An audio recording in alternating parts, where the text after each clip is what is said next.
قرآن مجید میں اللہ تعالیٰ نے اپنی عبادت کے ساتھ ہی والدین کے ساتھ نیکی کرنے کا حکم ارشاد فرمایا ہے۔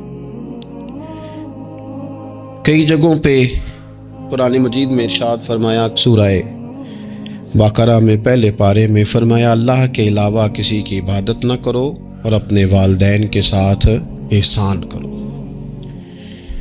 والدین انسان کے لیے کتنا بڑا درجہ رکھتے ہیں، کیا ان کے ساتھ تعلق رکھنا، ان کی خدمت کرنا، ان کے ساتھ اچھے طریقے سے پیش آنا یہ ایک معاشرتی ضرورت ہے؟ کیا یہ ایک خاندانی تقاضا ہے یا اچھے اخلاق والے ہونے کی علامت ہے؟ نہیں، بلکہ یہ ایک دینی، روحانی اور ایمانی ضرورت ہے۔ کیوں کہ نبی اکرم نور مجسم صلی اللہ تعالیٰ علیہ وسلم سے جب پوچھا گیا تھا کہ یا رسول اللہ صلی اللہ تعالیٰ علیہ وسلم، ماں باپ کیا ہیں، ماں باپ کے بارے میں کچھ فرمائیے، تو حضور نے فرمایا تمہاری جنت بھی ہیں اور تمہارے لیے دوزخ بھی ہیں۔ اگر تم ان کے حقوق اچھے طریقے سے ادا کرنے میں کامیاب ہو جاتے ہو، اگر تم ان کے ساتھ اخلاق عالیہ کا رویہ رکھنے میں کامیاب ہو جاتے ہو، اگر تم ان کے ساتھ محبت کا سلوک کرتے ہو، ان کو خوش کرنے میں کامیاب ہو جاتے ہو، شریعت اسلامیہ نے جو ان کے حقوق متعین کیے اگر وہ تم ادا کر لیتے ہو تو تمہارے لیے جنت ہے، اور اگر تم ان حقوق کو ادا کرنے میں ناکام رہتے ہو تو پھر تمہارے لیے دوزخ ہے۔ تو یہ ایک دینی، روحانی، ایمانی ضرورت ہے، اس کا ہمیں احساس ہونا چاہیے۔ ظاہر ہے ہم انسان ہیں اور والدین بھی انسان ہیں، ایسا نہیں ہو سکتا کہ ان کا رویہ ہمیشہ ہی ٹھیک ہو۔ یہ کیسے ممکن ہے کہ وہ کبھی خطا نہ کرے؟ یہ کیسے ہو سکتا ہے کہ کبھی ان کے رویے میں ترش روئی نہ آئے، وہ کبھی تلخ نہ بولے؟ یہ بھی بہت ساری جگہوں پہ دیکھا گیا ہے، اور یہ 100% حقیقت ہے کہ بعض مقامات پر والدین انصاف بھی نہیں کر پاتے۔ لیکن ایک مسلمان بیٹے کو کیا حکم دیا گیا ہے، اور اس سے شریعت نے یہ مطالبہ کیا ہے کہ والدین کا جو معاملہ ہے، ان کا جو رویہ ہے، اس کے لیے وہ رب کی بارگاہ میں جواب دہ ہیں۔ ساری عدالتیں دنیا میں تو نہیں نہ لگنی، ایک عدالت صبح قیامت بھی تو قائم ہوگی۔ اگر وہ کہیں کسی مقام پر، کہیں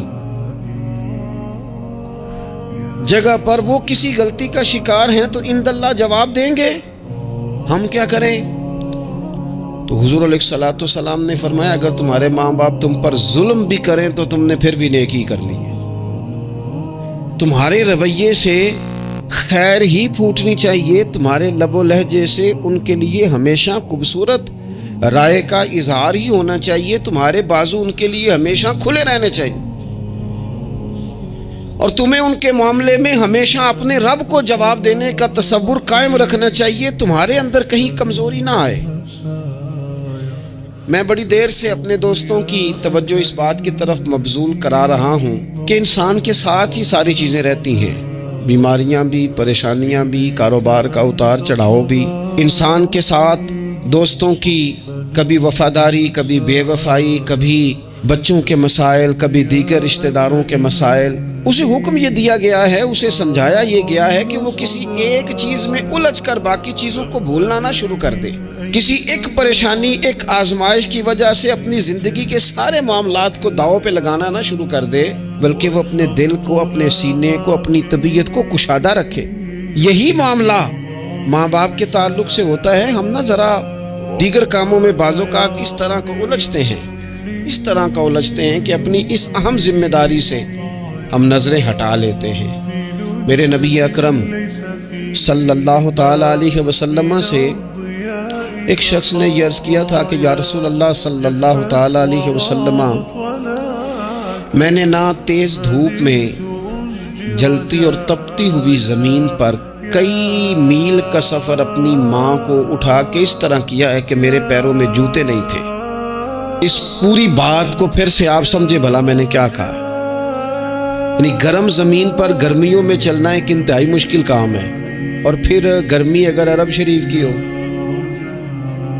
اور صحرائی علاقہ ہو، اور پھر آپ نے ایک شخص کو بھی کندھوں پر اٹھایا ہوا ہو۔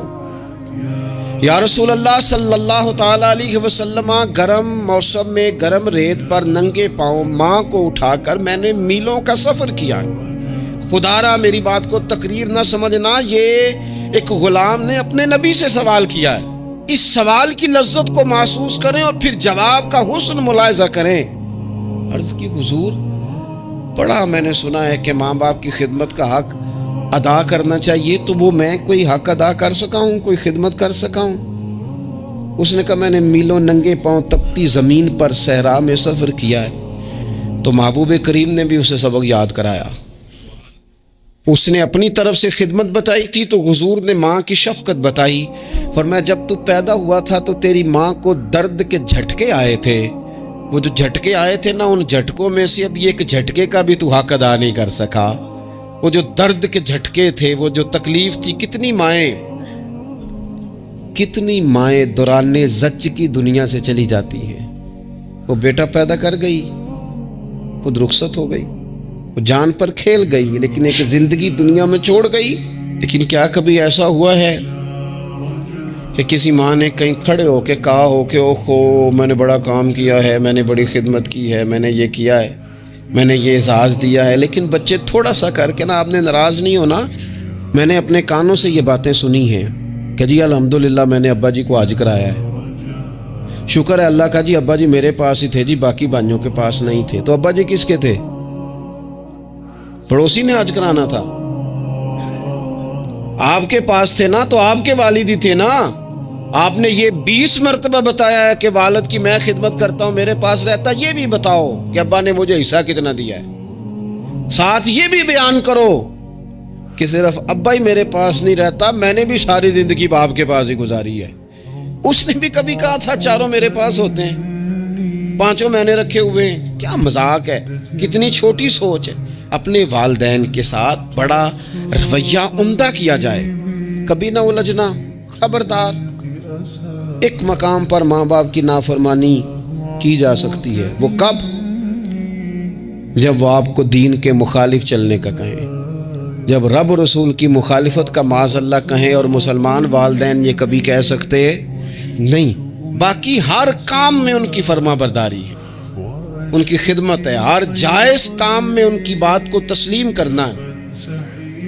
بلکہ حضرت اسماء بنت ابی بکر صدیق، حضرت صدیق اکبر رضی اللہ تعالی عنہ کی صاحبزادی ہیں، انہوں نے ایک دفعہ نبی پاک علیہ السلام کی خدمت میں ایک سوال بھیجا تھا۔ عرض کی یا رسول اللہ صلی اللہ تعالی علیہ وسلم، ماں مشرکہ ہے،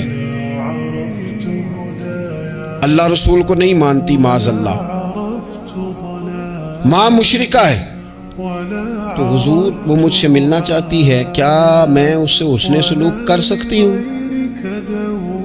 نبی کریم نے فرمایا تیری تو ماں ہے نا، چل تو اچھا سلوک ہی کر، تو اپنا رویہ اس کے ساتھ ٹھیک رکھ، کیونکہ تیری والدہ ہے۔ میں آج حقوق والدین پر تقریر نہیں کرنے جا رہا، بس ایسے ہی مجھے خیال آیا۔ میں ایک دوست نے ایک سوال پوچھا ہے، مجھے اچھا لگا ان کا بات پوچھنا۔ انہوں نے یہ پوچھا ہے کہ اگر کسی شخص کے والدین دنیا سے چلے جائیں اور جانے کے بعد اسے احساس ہو کہ مجھ سے بڑی غلطیاں ہو گئیں، اسے احساس ہو کہ بڑی کوتاہیاں ہو گئیں، بڑی جگہوں پہ میں بھول گیا۔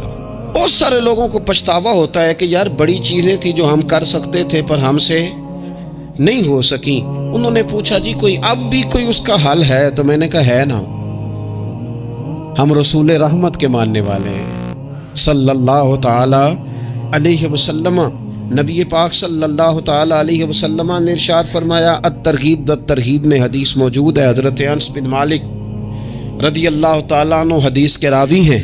اللہ کے پیارے حبیب علیہ الصلوۃ والسلام نے فرمایا، جس بندے کے والدین یا دونوں میں سے کوئی ایک انتقال کر جائے اور وہ معاذ اللہ ان کا نافرمان ہو، تو فرمایا پھر ان کے لیے دعا کرتا رہے، استغفار کرتا رہے، کرتا رہے، کرتا رہے، کرتا رہے، امید ہے اللہ اسے نیکوکاروں میں لکھ دے گا، وہ فرما برداروں میں آ جائے گا۔ شرط یہ ہے کہ وہ ان کے لیے استغفار کرے، دعائے مغفرت کرے۔ اب ان کے لیے وہ اب ہی شروع کر دے ان کو یاد کرنا، ابھی اس مقام پر آ جائے، ابھی کچھ سوچ لے، تو اللہ تعالیٰ کی بارگاہ سے کرم کی امید ہے کہ اللہ اس نے جو زندگی میں اس سے غلطیاں ہو گئی، رب اس کی ان غلطیوں کو معاف کر دے گا۔ روز استغفار کرے۔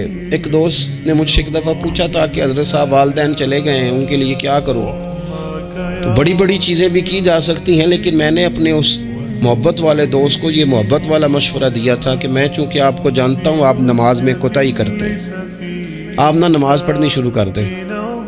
وہ کہنے لگے جی وہ تو میں پڑھوں گا، والدین کے لیے کیا کروں؟ میں نے کہا نماز پڑھیں، ہر نماز کی آخری رکعت میں کہو گے نا ربنا اغفر لی ولوالدیّ، کہو گے نا ہر نماز میں، تو کتنا بڑا اجر ملے گا آپ کے والدین کو۔ اور پھر وہ سارا اسلوب کہ پہلے آپ نے قیام کیا، پھر آپ نے رکوع کیا، پھر آپ نے سجدہ کیا، پھر آپ اتحیات میں بیٹھے، پہلے آپ نے اللہ کی بارگاہ کے اندر اس کی عبادت کرنے کا دھم بھرا، پھر اس کی وحدانیت کی شہادت دی، پھر اس کے محبوب پر درود پڑھا۔ اتنے سارے کام کر کے اب آپ نے آخر میں کہا ربنا اغفر لی ولوالدیّ، یا اللہ مجھے بخش دے اور میرے والدین کو بخش دے۔ تو بتائیے اللہ کتنا کرم فرمائے گا۔ تو اپنے والدین کے لیے ان کے جانے کے بعد بہت ساری چیزیں ہیں، کفن دفن کا بندوبست کیا جائے، جنازے کا اہتمام کیا جائے، لیکن کچھ چیزوں کو نبی پاک علیہ الصلوۃ والسلام نے ذرا توجہ سے ہمیں سمجھایا ہے اور ہماری بار بار توجہ دلائی ہے۔ ایک شخص نے عرض کیا تھا یا رسول اللہ صلی اللہ تعالیٰ علیہ وآلہ وسلم کہ میرے والدین دنیا سے چلے گئے ہیں، تو کیا اب بھی میں ان کے ساتھ کوئی بھلائی کر سکتا ہوں؟ اچھا پہلے میں آپ سے ایک بات عرض کروں، ہمیں موقع ملتا ہے ختمات شریف پہ جانے کا، اصال ثواب کی مجالس میں حاضری کا، اور پھر اللہ تعالیٰ یہ بھی موقع دیتا ہے کہ بعض اوقات مسلمانوں کے لیے دعا کرتے ہیں، اور ہمارے ذمے لگا دیا جاتا ہے کہ جناب اتنا اصال ثواب کرنے کے لیے اہتمام کیا گیا ہے تو یہ آپ کر دیں۔ تو ہم پتہ کیا کرتے ہیں، ہم کہتے ہیں کہ جناب جانے والے کا نام بتاؤ، اور نام بتاتے ہیں تو ہم فلاں بن فلاں کہہ کے جو نام بتایا جاتا ہے ان کے لیے دعا کر دیتے ہیں، لیکن جب والدین کے لیے دعا کرتے ہیں پھر نام تو نہیں نہ لیتے، پھر کیا کہتے ہیں یا اللہ میرے والد کو بخش دے، میری والدہ کی مغفرت۔ اس کا مطلب ہے وہ دنیا سے چلے گئے، آج بھی ماں باپ ہیں، وہ رخصت ہوئے، انہوں نے پردہ کیا، ان کی روح کا رشتہ ٹوٹا ہے، پر تیرا رشتہ ان کے ساتھ آج بھی قائم ہے۔ تیرا تعلق ان سے ٹوٹ سکتا، وہ تیرا تعلق، میں نے ایک دفعہ پہلے بھی کہا تھا، میرا بیٹا شاید قد میں مجھ سے تھوڑا اونچا ہو گیا ہو، اور اللہ تعالیٰ نے مجھے بڑے محبت والے سنگی دیے، میں نے اپنی حیثیت اہمیت سے بڑھ کر دنیا میں محبت پائی، لیکن میں نے اپنی زندگی میں سب سے زیادہ اپنے والد کی کمی محسوس کی، نے بڑی محسوس کی۔ ابھی بھی کبھی کبھی سوچتا ہوں کہ کچھ باتیں صرف ان سے ہو سکتی ہیں، کسی اور سے نہیں ہو سکتی۔ کبھی کبھی محسوس ہوتا ہے کہ ان کے دامن کے اندر ٹھنڈ کے موقع پر نگ ملتا تھا اور گرمی کے موقع پر ٹھنڈی ہوا آتی تھی۔ یہ خاص انہی لوگوں کا وطیرہ ہے، یہ انہی کا خاصہ ہے۔ پتہ نہیں اللہ نے کس طرح ان لوگوں کو بنایا ہے اور کس طرح کا یہ رشتہ بنایا۔ تو نبی اکرم صلی اللہ تعالیٰ علیہ وسلم کی خدمت عالی مرتبت میں عرض کیا، صحابی نے سنن ابو داؤد شریف میں حدیث ہے، عرض کی یا رسول اللہ صلی اللہ تعالیٰ علیہ وسلم میرے والدین چلے گئے تو کیا میں ان کے جانے کے بعد بھی ان کے لیے کچھ کر سکتا ہوں؟ تو نبی پاک نے 5 باتیں ارشاد فرمائی۔ فرمایا ہاں، ایک تو ان کے لیے دعا مانگا کر، دوسرا اللہ کے محبوب نے فرمایا ان کے لیے استغفار کیا کر، تیسرا رسول کریم علیہ السلام نے فرمایا اگر انہوں نے کسی سے کوئی وعدہ کیا تھا تو اسے پورا کر دے، اگر تجھ سے ہو سکے، اور رسول کریم علیہ السلام نے فرمایا اگر ہو سکے تو ان کی طرف سے صلہ رحمی بھی کر، یعنی ان کے رشتہ داروں سے اچھا سلوک کر، اپنے چچاؤں کے ساتھ تو نیکی کر، اور اگر تیری والدہ کی طرف سے تو نیکی کرنا چاہے تو اپنے ماموں کے ساتھ، خالاؤں کے ساتھ تو اچھا سلوک کر، اور پھر 5ویں نمبر پر محبوب نے فرمایا اپنے والد کے دوستوں کی تعظیم کر، ان کے لیے تیرے دل میں اچھے جذبات ہوں، تو اکرام کر دوستوں کا۔ اور والد کے دوستوں کے اکرام کا تو اتنا بڑا درجہ ہے کہ حضرت ابو بردہ رضی اللہ تعالیٰ عنہ تشریف لائے مدینہ طیبہ میں۔ حضرت ابو بردہ مدینہ طیبہ میں تشریف لائے تو حضرت عبداللہ ابن عمر رضی اللہ تعالیٰ عنہ ان سے ملنے پہنچ گئے فٹافٹی۔ مصروف آدمی تھے حضرت عبداللہ ابن عمر، بہت بڑے مفتی تھے، لوگ ہر وقت مسائل پوچھتے تھے، حج کے سب سے زیادہ مسائل انہی کو آتے تھے، اور صحابہ میں ایک بہت بڑا مقام رکھتے تھے۔ حضرت عبداللہ ابن عمر فوراً حضرت ابو بردہ رضی اللہ تعالیٰ عنہ سے ملاقات کے لیے پہنچے، اور پہنچتے ہی فرمانے لگے آپ کو پتہ ہے میں آپ سے کیوں ملنے آیا ہوں؟ حضرت ابو بردہ کہنے لگے میں تو خود بڑا حیران ہوں کہ آپ ایک مصروف آدمی اور آپ ٹائم نکال کر کے میرے پاس تشریف لائے۔ فرمانے لگے اس لیے آیا ہوں کہ میرے والد آپ کے والد کے دوست تھے، حضرت فاروق اعظم کے دوست تھے آپ کے والد، اور یہ صحیح ابن حبان میں یہ لفظ موجود ہیں۔ حضرت سیدنا عبداللہ ابن عمر رضی اللہ تعالیٰ عنہ فرمانے لگے نبی پاک علیہ السلام نے فرمایا ہے کہ جو اپنے والد کی قبر میں ان سے اچھا سلوک کرنا چاہے وہ والد کے دوستوں کے ساتھ اچھا سلوک کرے، وہ اس رویے کو، اس محبت کو قائم کرے، اس چیز پر خاص اہتمام کرے، خاص ذوق دے۔ ہمارے ہاں نا جی ہم جلدی سے مصروف ہو جاتے ہیں اور اپنے دوستوں کو زیادہ ٹائم دیتے ہیں، اپنا آنا جانا، اپنا اٹھنا بیٹھنا، اپنے شب و روز ان میں ہم زیادہ وقت گزارتے ہیں۔ کرنے کا کام یہ ہے کہ تھوڑا ٹائم نکال کے، تھوڑی فرصت دیکھ کر اس پر تھوڑی توجہ دی جائے۔ اسی طرح معروف روایت سیاستہ میں موجود ہے، حضرت مالک بن دار کہتے ہیں کہ میں حضرت عبداللہ ابن عمر کے ساتھ جا رہا تھا تو میں نے دیکھا ایک بدو ننگے پاؤں اور ننگے سر آ رہے ہیں۔ حضرت عبداللہ ابن عمر نے فٹافٹ انہیں اپنی سواری بھی دے دی، سیاستہ سے حدیث عرض کر رہا ہوں، سواری بھی دے دی اور پگڑی بھی دے دی۔ فرماتے میں نے عرض کی حضرت عبداللہ ابن عمر سے کہ حضور یہ بدو ہیں، یہ تو تھوڑے سے نذرانے پہ بھی خوش ہو جاتے، آپ کوئی عام معمولی سا تحفہ بھی دیتے تو راضی ہو جاتے، اور آپ نے پگڑی بھی دے دی اور گھوڑا بھی دے دیا۔ حضرت عبداللہ ابن عمر کہنے لگے یہ کوئی عام آدمی نہیں، یہ میرے والد کے دوست ہیں، اور والد کے دوستوں سے محبت کرنا یہ ہمیں رسول رحمت نے سکھایا ہے، کیونکہ اصلاں نال جے نیکی کریے تو نسلاں تاک نہیں پول دے۔ محبتوں کو قائم رکھنا، ان کو دوام دینا۔ ہمارا تو چچا کے ساتھ سلوک نہیں رہتا، توجہ نہیں رہتی۔ ہم نے اصالِ ثواب کا جو مفہوم بنا لیا ہے وہ بڑا گڑبڑ ہے۔ اگر تو کسی کے پاس بہت زیادہ پیسے ہوتے ہیں تو وہ اصالِ ثواب کی محفل ویسے ہی ایک سیاسی اجتماع بن جاتی ہے، اور جو عام لوگ ہیں ان کا زور کہیں نہیں چلتا، تو چلو مسجد میں تو چلتا ہی ہے نا، وہ آ کے کہتے ہیں مولوی صاحب کو کہ بچے بھیجیں اور پورا قرآن پاک پڑھانا ہے ہم نے۔ بھئی نبی پاک علیہ السلام نے تو فرمایا جتنی دیر دل جمے اتنی دیر پڑھو، آپ نے کیوں پابند کیا پورا پڑھنے کا؟ اور پھر اللہ تبارک و تعالیٰ اگر معاف فرمانے پہ آئے، وہ تو پتر بسم اللہ بھی پڑھے تو اللہ باپ کو معاف فرما دیتا ہے۔ شرط یہ ہے کہ خلوص ہو، وہاں تو معیار دیکھا جاتا ہے، مقدار تھوڑی دیکھی جائے۔ تو اصالِ ثواب تو یہ ہے کہ آپ ضرورت دیکھیں کس چیز کی ہے۔ ہمارے ہاں منوں کے حساب سے کھانے پک جاتے ہیں، بڑی بڑی لمبی دعوتیں ہوتی ہیں، بڑا کچھ ہوتا ہے، لیکن جو ضرورت ہوتی ہے، ضرورت کو ہم نہیں دیکھتے۔ اگر آپ کوئی اور کام ضرورت کا کرا دے نا، کروڑوں روپیہ آپ نے لگا دیا ختمات پہ اور فلاں پہ، اور جس قبرستان میں آپ نے والد کو دفن کیا اس میں تو غریبوں کے لیے مزید جگہ ہی نہیں دفن کرنے کی، تو یہ اچھا اصالِ ثواب نہیں تھا کہ قبرستان کی جگہ بڑھائی جاتی؟ یہ اچھا اصالِ ثواب نہیں تھا کہ مسجد کا ماحول دیکھا جاتا، علاقے کے غرباء پر نظر کی جاتی؟ وہ لوگ جو بیچارے قرض کے نیچے آ کے پوری طرح دب گئے ہیں، نفسیاتی مریض ہو گئے، ان غریبوں کو دیکھا جاتا، یہ اصالِ ثواب نہیں تھا؟ آپ دیکھیے حضرت سعد رضی اللہ تعالیٰ عنہ نے حضور کی بارگاہ میں عرض کی یا رسول اللہ صلی اللہ تعالیٰ علیہ وآلہ وسلم، میری ماں ایک غلام آزاد کرنا چاہتی تھی، اگر میں ان کی طرف سے وہ غلام آزاد کر دوں۔ موطا امام مالک میں روایت موجود ہے، اب غلام آزاد جب آپ کر دیتے تھے نا، آج کل تو غلام بکتے نہیں، لیکن ایک قسم غلامی کی آج بھی ہے، بتا دوں آپ کو، وہ جو بندہ ایڈوانس نہیں لے لیتا بیچارہ 4 لاکھ روپیہ،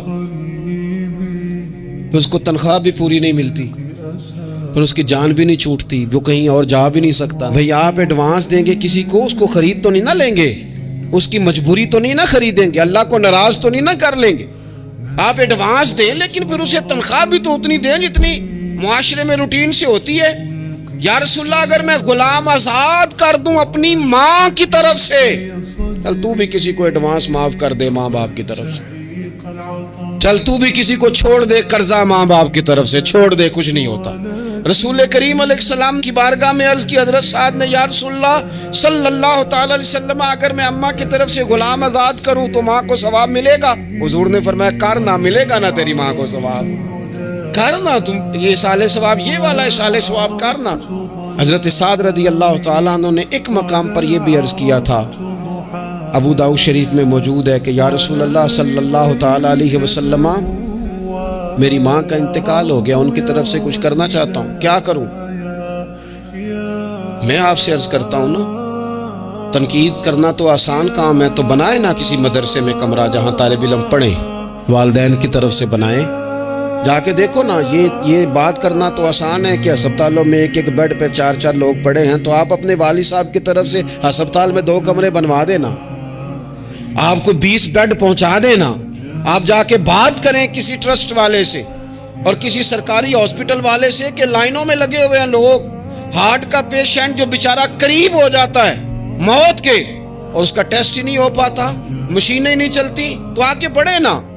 کیا یہ کام نہیں ہے؟ دور بیٹھ کر تنقید کر دینا اور تھوڑی دیر تبصروں کا مزہ لے کے چپ کر دینا، یہ تو کوئی بھی کر لے گا، لیکن عملی اقدام کس نے کرنا ہے؟ حضرت سعد نے عرض کی حضور اماں چلی گئی ہے، ان کے لیے کیا کروں؟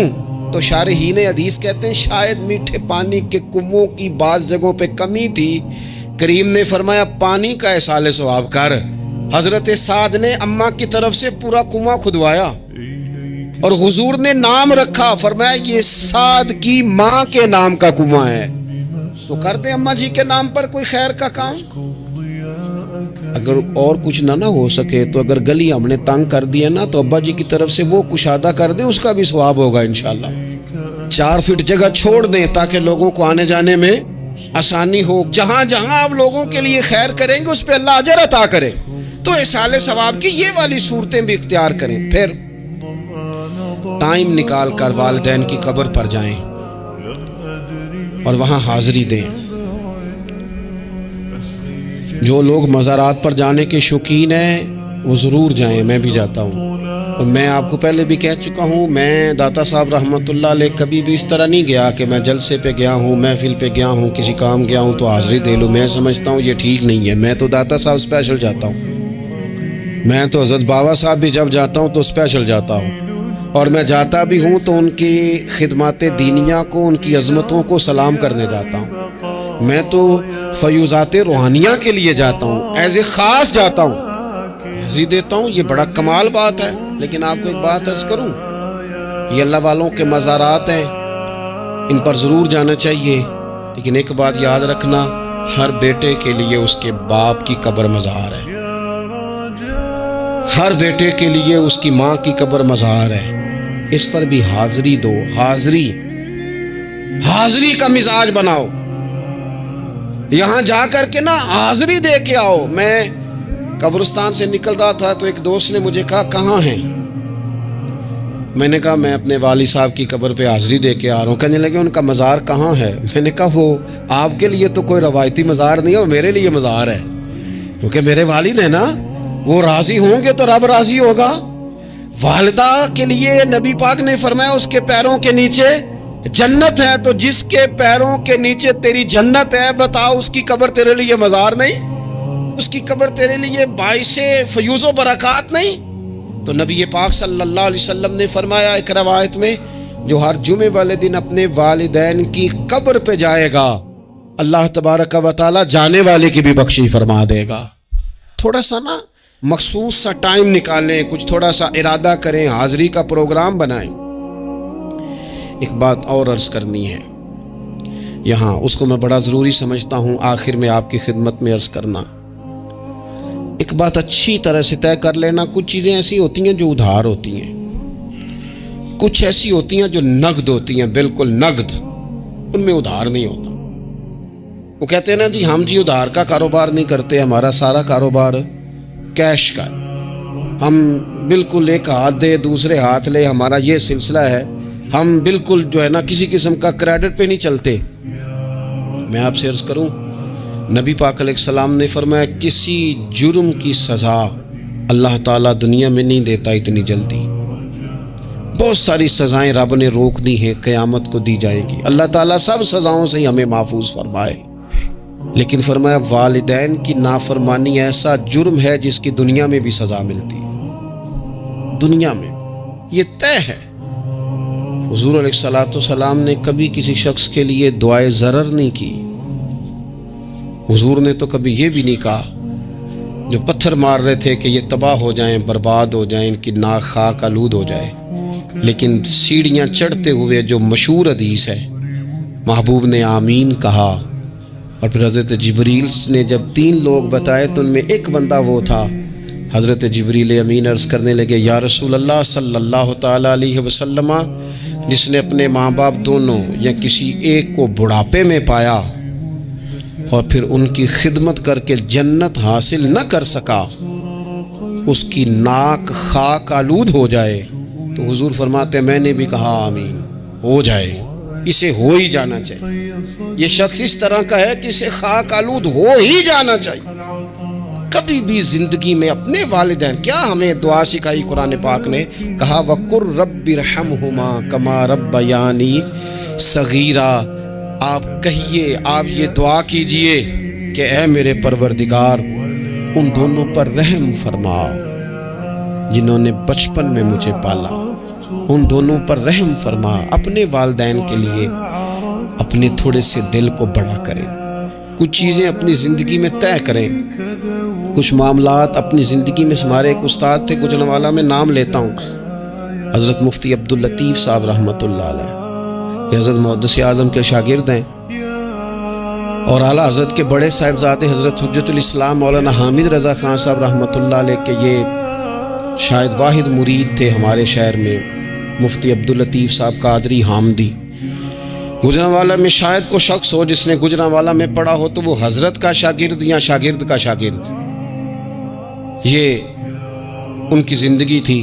ان کی والدہ کی بڑی لمبی عمر ہوئی تو ان کے بعض کلاس فیلو نا، استاد صاحب کہتے ہیں مجھے مذاق کرتے ہیں، وہ کہتے ہیں رات کو محفل پہ آنا ہے، تو استاد جی کہتے ہیں میں امی سے پوچھ کے بتاؤں گا، تو کہتے ہیں آپ کیا بات کرتے ہیں، اتنی آپ کی عمر ہو گئی، بچے آپ کے بڑے ہیں، پوتے آپ کے، پوتیاں نوازے، اور ابھی بھی امی سے۔ فرماتے اماں بوڑھی ہیں، ضعیفہ ہیں، میں نہیں نہ ہوتا تو پریشان ہو جاتی ہیں، دیر سے آتا ہوں تو سو نہیں پاتی، امی سے پوچھ کر بتاؤں گا۔ او دوستو، یہ لوگ شاید آج اسی لیے ان کے مزارات سے خوشبو زیادہ آتی ہے، شاید اسی لیے لوگ ان کا نام ممبروں پہ لیتے ہیں، جمعوں میں تذکرے کرتے ہیں، شاید اسی لیے ان کے لیے دعائیں زیادہ ہوتی ہیں، شاید اسی لیے ان کی اسناد زیادہ چلتی ہیں۔ کیا میرے رسول کریم نے فرمایا، حضور نے فرمایا صحابہ اگر میری والدہ موجود ہوتی نا اور میں تمہیں نماز پڑھانے آتا اور میں سورہ فاتحہ پڑھ لیتا اور میری ماں پردہ سرکا کے کہتی بیٹا ذرا میری بات سننا، تو فرمایا اللہ کی قسم نماز توڑ کے اپنی اماں کی بات سن کے آتا۔ آپ میری بات کو سمجھیں، اس مفہوم کو اپنی زندگی میں پیدا کریں، اور بالخصوص والدین رخصت ہو جائیں تو پھر تو زیادہ حق بنتا ہے کہ ہم تھوڑا اور زیادہ محتاط ہو جائیں۔ عرض یہ کرنا چاہتا تھا کہ جتنا ذکر آپ کے بچے آپ کے منہ سے اپنے والدین کا سنیں گے اتنا ہی وہ کل آپ کا کریں گے، جتنا وہ آپ کے ساتھ آپ کے والدین کی قبروں پہ جائیں گے اتنا ہی کل کو وہ آپ کی قبر پہ جائیں گے، جتنا وہ آپ کو دیکھیں گے اپنے والدین کے لیے سال ثواب کرتا اتنا ہی وہ آپ کے لیے کریں گے۔ یہ جو ہم کہتے ہیں نا بچے بعد میں دے دیں گے، پتر اتنے پیسے دے دینا میرے والوں، کوئی نہیں دینے انہوں نے، اس لیے کہ انہوں نے آپ کو اپنے والدین کی طرف سے کوئی صدقہ کرتے نہیں دیکھا، تو وہ آپ کی طرف سے کیوں کریں گے جی؟ یہ تو رواج ہے جو آپ نے ڈالنا ہے تو یہ گھر میں ڈل جانا ہے۔ اللہ تبارک و تعالیٰ کی بارگاہ میں دعا کرتا ہوں اللہ ہمیں سمجھ نصیب کرے۔